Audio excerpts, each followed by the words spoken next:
muziki ebisereyo onayo weda wenga sikagano nendeteno lwakuba mbadde na mu nkondo naye enkondo tegana nga natabuse manyi baganda bagamba owenzi n'embi azinira mbayo bale kuzinya mufe twagambanga ku ssomero asokenzijeko wakwabula bunyumidde mulekeko lekako mulekeko walero olugambo lwengenda okukola omulabya sabos big tebani ya producing sabayimbi alonaiza naye naawuli ono laiza si alonaiza simanyi zimanyi laiza atamanyi laiza ya producingira Diamond Platinumz wali mu baneyimba abafa abasirika akyuse mu lutambi ani abakyusa agitemyetemye nnyo gweyo si oyo producer wa laiza n'ebintu bya big eye tebikyuka ya big eye yakyusizaamu ko katono naye bya Diamond engome ne yakavaako yakyusizaamu anti akatukuba olindi gundi ndikuki oluyimba lero litalumanyi azibani matiri azibani matiri terufaanagana na luno naye big eye no muyimbi w'amaanyi saabayimbi nze ndikyogera buli lunaku big eye alabika bulungi bakubya okulabika obulungi big eye anyura big eye is the only artist mu ggwanga lya Uganda abadde confirmed by all big artists in Uganda nti ye muyimbi asinga ngangani yamconfirm radio yasoko muconfirminga ano Chameleon yasoko muconfirminga eri kwenda Eden Park ojimanye wano Eden Service Park namugamba gwe gayigwe omanyi kyoli nagamba teyebaka teyanaba radio najja namugamba amuno omanyi kyoli big eye nalabya abayimbi ne big eye oyimba kato abadde wano recently wano nga premieringa movie ya documentary bobo nagamba oyo big eye tayimba yesaba yimbi we Uganda but this is a big eye access 10 to 11 p.m. Rora Kambabaze the access mama tuba tuyingira kubanga tukutola mu entertainment stories lero nkulese lero ndese kwaje mbadde muzintwala amanya yeze King Smith nga bulijjo twagala obaniriza ku the best the fantastic the biggest show mu ggwanga lya Uganda none other than access show jogenda okusangako amawulire olugambo ne kalebule tetuwemula twogera as it is ate kogenda okusanga gaya asinga okunyirira ekampa togenda musanga ku show ya lugambo ndala yonna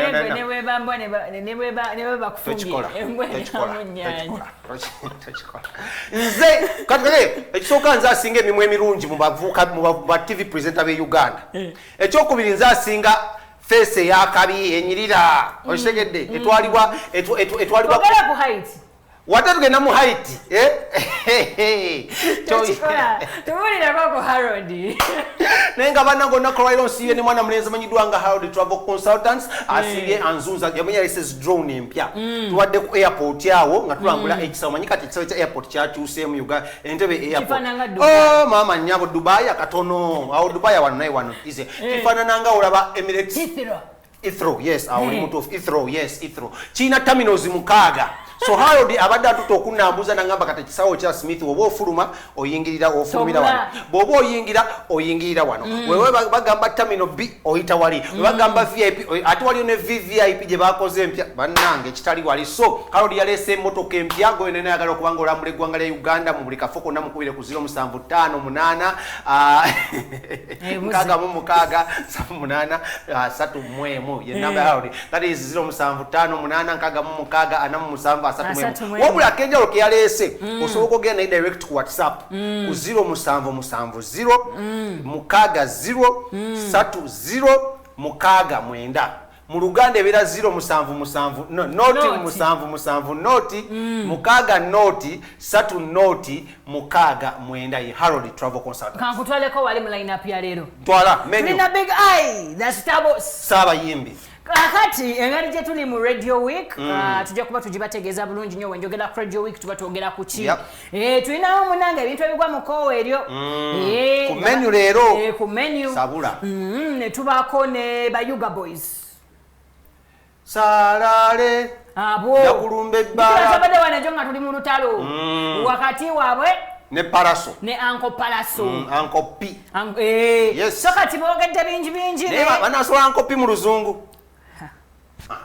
naye tomanya tebasobola omwana togaya kyezi oyagala Uncle P akuvuze question ine luzungu kiragenda okwogera nga teruliyo ate kati munange ebintu byaba bigonza translator nze wendi I'll translate tulina kooti ekirala ekiri awo ku tulina social media gravity omutujju yalipidde tokota lwe lunyambaza Galubindi naye ngenda kuwa ebyafaayo bya gravity from I think emyaka ng'esatu emabega till today naye nga nkyemanyi abadde mulwali nenjogera gy'abadde ayogera abadde mulwali gravity is an attention seeker naye tugenda kyogera ku maaso awo and I'll tell you why avudde esaazi nakikole oyo mwami amanyi okubala omweso ate tebagamba nti yalidde no is just you know is a gamer musajja muzanyi wakapiira ate abetinga so ebintu ebyo abimanyi kyekyo tulina kumenya olunaku olwaleero byabyabyendinawo olina ono wakana owe Masaka owe Masaka owakana kato tubadde mu mbaga tunda bakagatuleyo kenkubeka mu kasini tubadde mikolo na mmere ondiddeko gigi had invited guest onuna kwanga message to kulugambo ne bano lugambo na mmere muzikiti okuwa wakweta akana akatutte mwana muli akuto akana limbita ku social media ati soka tudde yeringe ndaka ne abapita ku mikolo gyamwe mulabye nnako naye metroni metroni anyumya okusinga abadani olina kafananyi ngenda bukwa ne metron abadani anyumya okusinga tumumanyi kibadde kyeru nga kitiribiita tetukimanyi kiyiikayiika naye lwaki oba wekubajje lwaki oba okola ebintu amaaso gabadde eno tegabadde kuyambise ku mukolo ati kyeŋŋamba anti ono olubuto makeup abadde lwaki oba wekeera bonna ate balaba meetu bannange kanzize ku Galubindi olugambo sooke yagamba ki bigeye ayinayo munnange ekivuulu olw'okusaba kw'abangi nagira byeposita bituufu agambye abantu abali mu diaspora ne Uganda bamuli bubi naye bantu mmwe muwaga bantu mmwe muwaga era nga wetwogerera bino Ssaabayimbi yagambye nti ebintu bye tebirina political okitegeera tebiri political naye ng'agenda kubanga abasambaga muziki gwokka yakitaddewa why yamanye ebisibwa abirina berebera big eye star boss naye omanyi bagamba it's always good to use a blessing in this guys sawa zinolaba big eye lwakubeera kati sigina muwagira kivula kitaddeyo wala nnyo because amasinyaze gakyaliwo given the fact that Bobi Wine yapostinze and all that saga all the buzz that comes around yapostinze big eye napostinga King Saha napostinga ne nono muvubuka ono abadde mu ntalo bayo labo no mwana wa Firebase chagana ati yapostinze ku kivulu bati yamuwadde yakagambe big eye arwani like yategeera amazima kati kiyinza omuleti abantu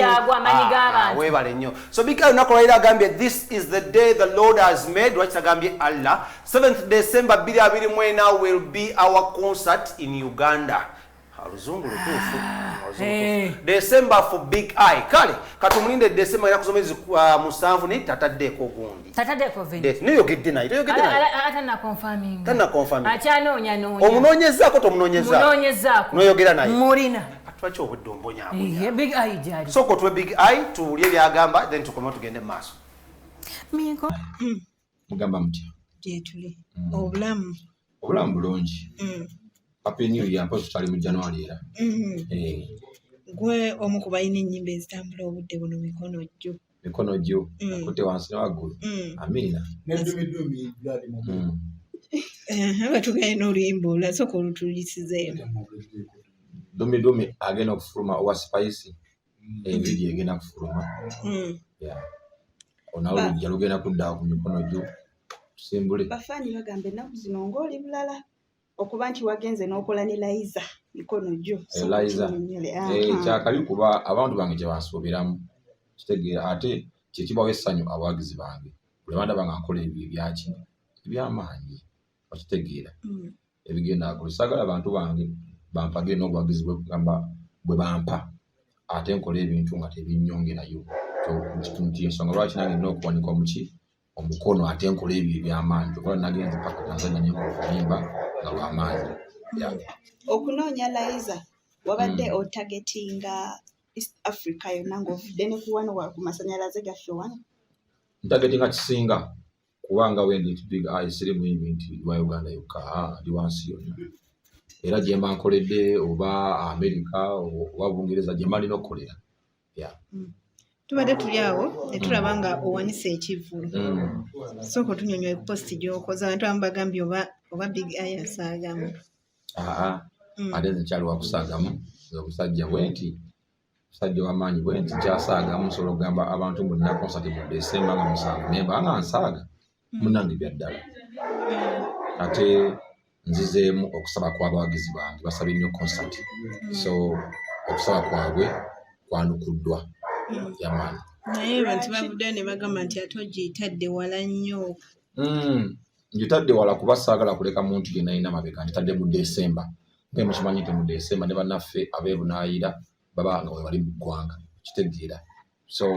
engeri abantu gye babadde nga bagisaba ab'ebulaaya n'abawano njagala bonna babeerewo mu Uganda kuba bangi abeeyamye okukomawo okubeera ku kivulu kyange so saagadde kuleka muntu yennawa mabega sobola kikiteesawo mu Desemba nga bonna weebali ng'oggyeko ekyo ekyokuba nti ebadde esabibwa abali e Bulaaya n'eno bintu ki ebirala by'osinziddeko okulonda deeti eyo anti era nsinzidde ku nsonga ezo ensonga esingira ddala ya butaleka muwagizi wange yenna mabega first of all egenda kuba holiday kitegedde ekyokubiri era kyekyo nga n'abo abandyetaaza okuva ebweru w'eggwanga okujja okugibeerako mu Desemba omwo nga mukimanyi mu nsi yonna nti baba balina obudde okudda eka kyemagitadde awo olowooza lwaki tewakoze ey'abaliwo pressure weeba ekyaliwo ne mu Desemba n'obwongera ebintu ebisinga tubikola okusinziira ku demand y'abantu okusinziira ku statistics zigamba ki okusinziira ku report gy'ofuna okuva mu bantu so saagala nkitwale nti konsati nze ntula butuuzaawo n'ensalawo wabula mba ntulidde ebintu bingi eby'enjawulo kitegedde n'okwewa obudde obumala okumobilizinga kitegedde yo nayo nsonga bwe twogera ku nsonga ya audience ennaku zino audience yo katugitwale nti erimu engeri ya politics n'okusayidi olowooza amasannyalaze ganaaba tegakendedde ku sayidi eyo obudde bw'ogiwadde ekintu kino njagala tukitambulize ku bantu bonna okitegeera nti tukitambulize naku because nja kugamba nti already kati ne content waali okitegeera ate era kyongera ne ku content okitegeera kyongera ne ku content okukiwa obudde obwemba nkiwadde kiba kyongera ku content press mu luzungu nakolako interview I think 1 year immediately after COVID ne Big Eye and it was strictly in English. Big Eye takoma kumanya bumanya Luganda amanyo oluzungu amanyo n'oluswahili so he's an East African artist oluliwalu mukono chini mikono juu zunguka babimbanga musomera aba pathfinder n'aba scout babumanyi obwo busoke bwabo bonochi sasa wewe unaenda wewe Kiswahili hapo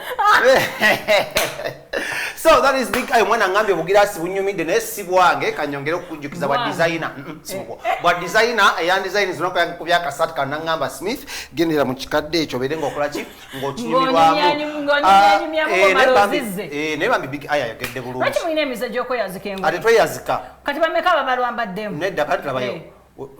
olaba nina omuntu ompya gwengenda okwanjalira ku show kati omuntu bwajjajo enaga Smith oli wakabi nkubiramu ku kikumba kyange okimukubiramu okitegedde kati bw'omala n'okimuwa kati then gwe n'oyambala ezizo ezabulijjo ezakabye okitegedde kati kano nakaguze amanyi tulina okwesupportinga lero okola business ki wajja n'osupportinga mu bifaananyi bannange enkola ebifaananyi kandage business yange nkuba ebifaananyi ku mikolo ku mbaga ku graduation mujje mumpagire wali ku King Montage Studios enankulabye nkuba ebifaananyi biribi bye bayita kalaso nze mumange ndi mu organization ndi programs coordinator era nga munaye sente zoleeta zonna tuzikwata okuyamba abakadde eyefe yabakadde si bakazi si baana mubidde omwo abantu abazungu bakaba abazungu babakaba bitalahi by the way lindako talking about